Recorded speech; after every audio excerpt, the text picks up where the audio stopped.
warahmatullahi wabarakatuh. Perkenalkan, nama saya Aulia Zara Pratama dengan NIM 2341104023003 dari kelas 3 PAIG. Di sini saya akan menjelaskan materi tentang Qawaidul Fiqhiyah. Yang pertama, pengertian Qawaidul Fiqhiyah. Kata qawaid berasal dari dua kata, qawaid dan fiqhiyah.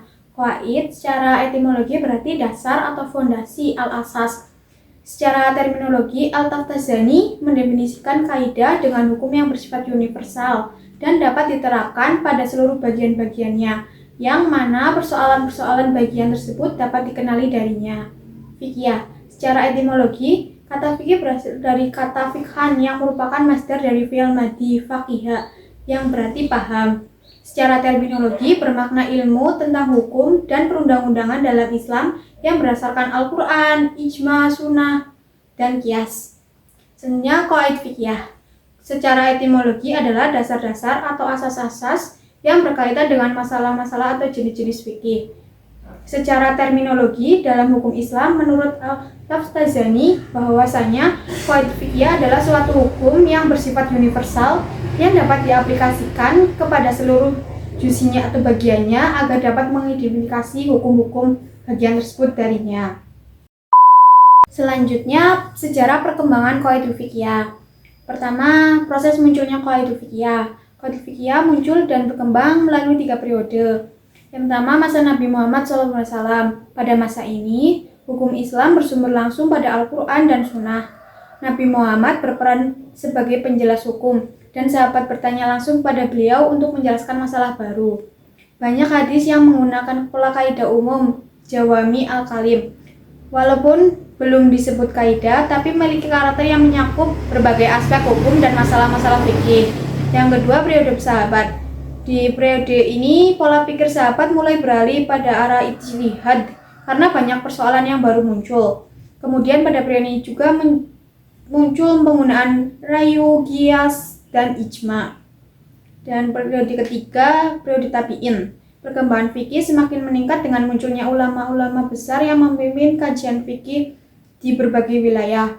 Fikih mulai condong ke arah teori yang lebih banyak menggunakan penalaran dibandingkan mengikuti kasus-kasus sebelumnya. Hal ini menandai awal perkembangan dasar ilmu fikih yang lebih sistematis. Selanjutnya, perkembangan dan pembentukan qawaid fiqhiyah. Ada dua. Yang pertama, masa perkembangan qawaid fiqhiyah. Perkembangan qawaid fiqhiyah dimulai pada masa tabi'in, yang merupakan awal pendasaran ilmu fikih ke arah teori. Pada periode ini, fikih mulai bergerak dari persoalan praktis menjadi lebih teoris, sehingga tidak hanya menyakup masalah-masalah aktual, tetapi juga menjelaskan prinsip-prinsip hukum yang lebih luas.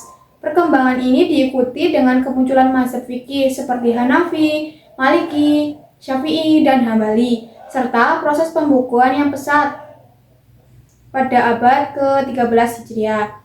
Yang kedua, masa pembentukan qawaid fiqhiyah. Pembentukan kaidah fikih secara formal dimulai pada akhir abad ke-3 Hijriah, ketika Abu Thair al-Dibasi dari mazhab Hanafi mengumpulkan 17 kaidah ini, dilanjutkan oleh ulama lainnya, seperti Abu Hasan al-Karki yang menambah jumlahnya menjadi 37 kaidah.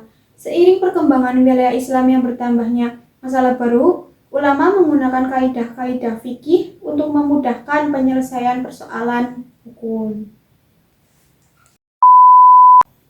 Yang selanjutnya, masa kematangan dan pembukuan qawaid fiqhiyah. Masa kematangan dimulai pada abad ke-5 Hijriah dengan penulisan kitab-kitab kaidah oleh ulama fikih Hanafi dan berlanjut pada abad ke-8 Hijriah.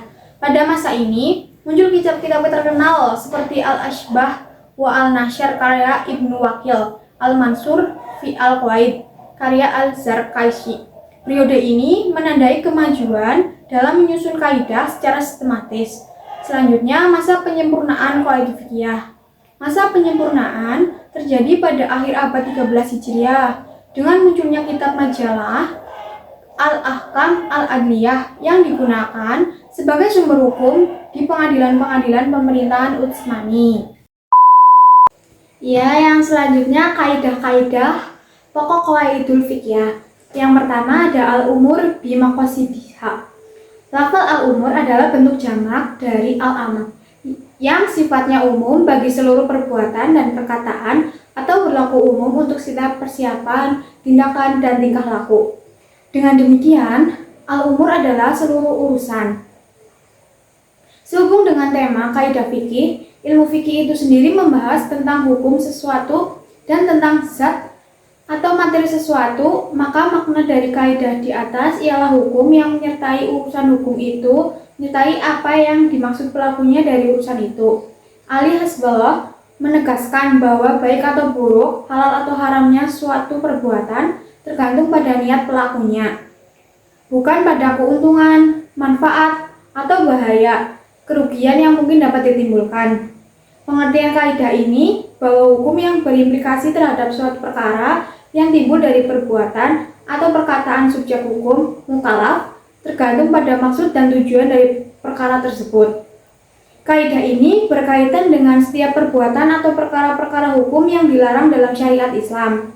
Apabila tindakan seseorang meninggalkan hal-hal yang terlarang dilakukannya dengan segala ketundukan karena ada larangan yang berlaku dalam ketetapan syariat, maka tindakan tersebut memperoleh pahala. Namun, apabila tindakan tersebut berkaitan dengan tabiat merasa jijik terhadap sesuatu yang ditinggalkan tanpa mempertimbangkan status pelarangannya, maka ia dinilai sebagai perkara biasa dan tabiat manusiawi yang tidak memperoleh pahala. Ya, untuk contohnya, yang pertama, memakan bangkai tanpa ada rukhsah dispensasi hukum, status hukumnya adalah haram. Dalam hal ini terdapat syariat yang dengan tegas mengharamkan konsumsi bangkai dan larangan tindakan tersebut, sehingga apabila melanggar akan memperoleh hukuman dunia akhirat. Terus ada barang siapa yang menjual sesuatu atau menjadikan istrinya di dalam hati tanpa mengucapkannya, maka ia tidak dihukumi melakukan transaksi jual beli atau perceraian, meskipun secara lugas telah mengucapkan demikian. Terus selanjutnya ada barang siapa membeli lahan kosong dengan niat untuk mewakafkannya, maka tidak serta-merta lantas menjadi wakaf jika tidak diikrarkan niat mewakafkannya. Misalnya, saya mewakafkan tanah ini kepada fakir miskin atau kepada lembaga-lembaga dan lainnya. Terus ada jika ada orang yang menitip barang al-wadi, mengambil barang titipan dengan niatan mengonsumsinya, memakannya, lalu ia mengembalikan lagi barang tersebut ke tempatnya sebelum sempat melakukan tindakan yang diniatinya. Namun ternyata barang tersebut rusak setelah ia kembalikan ke tempatnya dan setelah ia hantarkan, sementara itu tidak melakukan tindakan pelanggaran atau kelalaian terhadap barang tersebut, maka ia tidak dikenakan kewajiban membayar jaminan pengganti. Yang terakhir ada barang siapa niat menghisab harta milik orang lain, lalu ia urung melakukannya, namun kemudian barang tersebut rusak di tangan pemiliknya, maka ia tidak dianggap sebagai penghisab dan tidak dikenai kewajiban mengganti, meskipun secara lugas ia mengatakan diri melakukan niat tersebut. Terus ada dasar dari pengambilan hukum. Yang pertama ada Quran Surat Al-Imran 145, Quran Surat Al-Bayyinah ayat 5, terus Quran Surat Al-Baqarah 225. Uraian kaidahnya, kaidah ini memberikan perhatian bahwa setiap perbuatan manusia, baik yang berwujud perkataan maupun perbuatan, diukur dengan niat si pelakunya. Untuk mengetahui sejauh mana niat itu dilakukan, seharusnya diketahui melalui korina yang dapat dijadikan alat untuk mengetahui macam niat pelakunya. Apabila terjadi perlawanan antara makna ucapan dengan perkataannya, maka yang dipandang adalah maknanya, bukan ucapannya. Hal ini apabila tidak berlainan dengan hak orang lain. Jika berlainan dengan hak orang lain, maka yang dipandang adalah lafalnya, bukan maknanya. Yang kedua, al-yakin la yuzal bil al-syaks. Keyakinan dan keraguan merupakan dua hal yang berbeda, bahkan bisa dikatakan saling berlawanan. Hanya saja besarnya keyakinan dan keraguan akan bervariasi tergantung lemah kuatnya tarikan yang satu dengan yang lain. Kaidah ini kalau diteliti secara seksama erat kaitannya dengan masalah akidah dan persoalan-persoalan dalil hukum dalam syariat Islam. Namun demikian, Sesuatu yang diyakini keberadaannya tidak bisa hilang kecuali berdasarkan dalil argumen yang pasti, bukan semata-mata oleh argumen yang bernilai saksi atau tidak qat'i. Keyakinan al-yakin adalah kepastian akan tetap tidaknya sesuatu, sedangkan keraguan al-syakk adalah ketidakpastian antara tetap tidaknya sesuatu. Asumsi kuat dan yang membuat sesuatu mendekati makna yakin dari segi tetap atau tidaknya. Menurut syariat dihukumi sama seperti keyakinan. Kaidah ini berarti bahwa keyakinan yang sudah mantap atau yang sealur dengannya, yaitu sangkaan yang kuat, tidak dapat dikalahkan oleh keraguan yang muncul sebagai bentuk kontradiktifnya. Tetapi ia hanya dapat dikalahkan oleh keyakinan atau asumsi kuat yang menyatakan sebaliknya.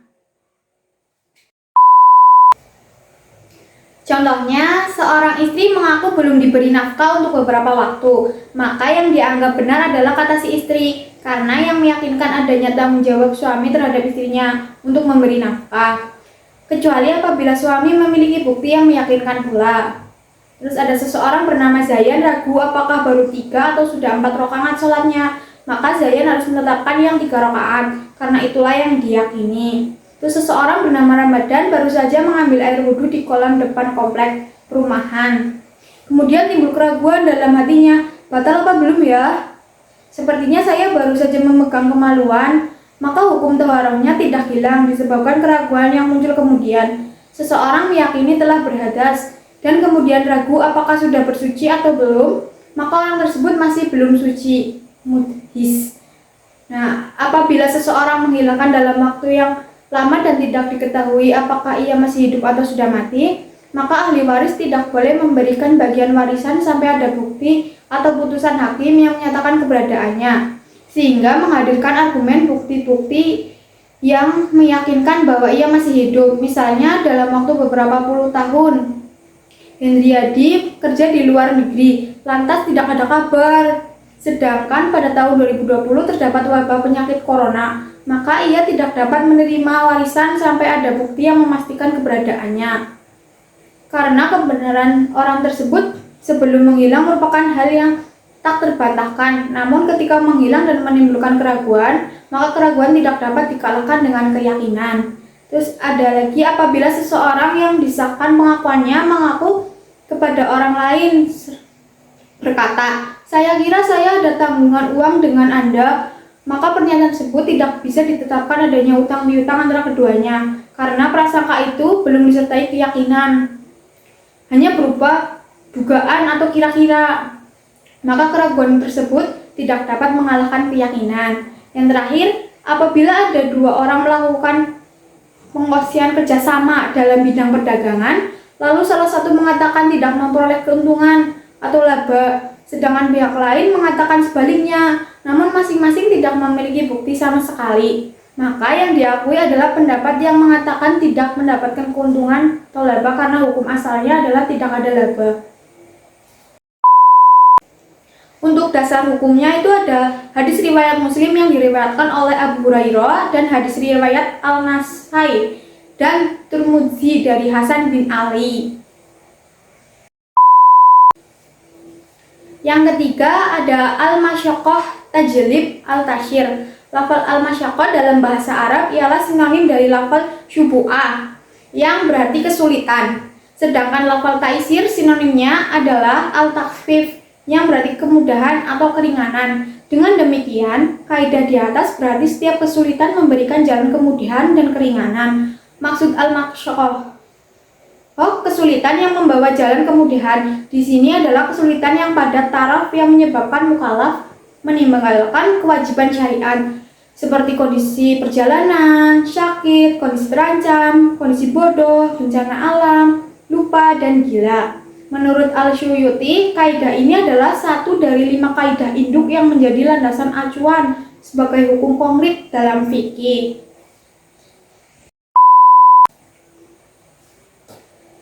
Contohnya, seseorang bernama Lala sedang sakit parah, merasa kesulitan untuk berdiri ketika sholat, maka ia diperbolehkan dengan duduk.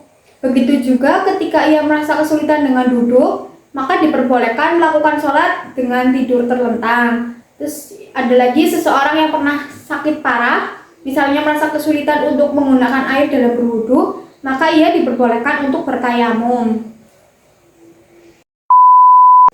Yang keempat, al-doror yuzal. Lafal al-doror menurut Al-Kushaini berarti sesuatu yang tidak bermanfaat bagi seseorang, tetapi membawa bahaya bagi orang lain. Dengan demikian, kaidah di atas mempunyai arti bahwa seluruh yang menimbulkan bahaya harus dilenyapkan. Makna kaidah ini sangat penting dalam membangun hukum Islam. Kaidah ini berlaku secara luas dalam berbagai objek kajian fikih. Tidak terhingga banyaknya ketetapan hukum fikih yang menerapkan kaidah ini, baik ketetapan hukum mengenai pemeliharaan manfaat maupun penolakan kerusakan atau bencana, bahkan termasuk juga pemeliharaan kemaslahatan daruriyah, yaitu memelihara agama, jiwa, akal, nazab, harta, dan kehormatan. Konsep kaidah ini memberikan pengertian bahwa manusia harus dijatuhkan dari idlar, tidak menyakiti, baik oleh dirinya sendiri maupun orang lain, dan tidak semestinya ia menimbulkan bahaya yang menyakiti pada orang lain. Contohnya yang pertama, larangan menimbun barang-barang kebutuhan pokok masyarakat, karena perbuatan tersebut mengakibatkan kemudaratan bagi masyarakat. Yang kedua, adanya berbagai macam sanksi dalam fikih jinayah, hukum pidana Islam, untuk menghilangkan kemudaratan. Adanya aturan al-hajj juga dimaksudkan untuk menghilangkan kemudaratan. Begitu juga aturan hak syuf'ah. Terus yang keempat, aturan-aturan tentang pembelaan diri, memerangi pemberontakan, dan aturan tentang mempertahankan hak milik. Yang kelima, lembaga-lembaga eksekutif, legislatif di satu sisi untuk meraih kemaslahatan, tetapi di sisi lain juga berfungsi untuk menghilangkan kemudaratan. Yang keenam, pernikahan, ada aturan talak untuk menghilangkan kemudaratan yang lebih besar kehidupan di rumah tangga. Yang ketujuh, larangan menghancurkan pohon-pohon, membunuh anak kecil, orang tua, wanita, dan orang-orang yang tidak terlibat. Peperangan dalam pendekatan agama lain adalah untuk menghilangkan kemudaratan. Yang kedelapan, kewajiban berobat dan larangan membunuh diri juga untuk menghilangkan kemudaratan. Yang kesembilan, larangan murtad dari agama, larangan murtad dari agama. Dan larangan mabuk-mabukan juga untuk menghilangkan kemudaratan. Yang terakhir, diperbolehkan bagi seseorang memilih khiyar karena adanya aib cacat barang yang dijual. Terus ada dasar pengambilan hukumnya, yaitu dari hadis riwayat Malik, Ibnu Majah, dan Daraqutni. Ya, yang kelima ya, terakhir untuk kaidah-kaidah, ada al-adah mukamah. Secara bahasa, al-adat berarti yang berulang-ulang, sedangkan secara istilah adat adalah perilaku yang sesuai dengan tabiat suatu masyarakat tertentu dan berlaku secara terus-menerus dalam praktik kehidupan tanpa adanya penolakan. Contohnya, yang pertama ada seseorang menjual sesuatu tanpa menyebutkan mata uang yang dikehendaki, maka berlaku harga dan mata uang yang umum dipakai. Terus yang kedua, batasan sedikit, banyak, dan umumnya lain waktu nifas dan suci bergantung pada kebiasaan adat perempuan sendiri. Yang ketiga, di desa sudah biasa orang yang ke warung untuk mengambil jajan semaunya dan sesukanya. Baru kemudian setelah itu pembeli memberi informasi bahwa ia telah mengambil beberapa makanan dan kemudian dibayarnya.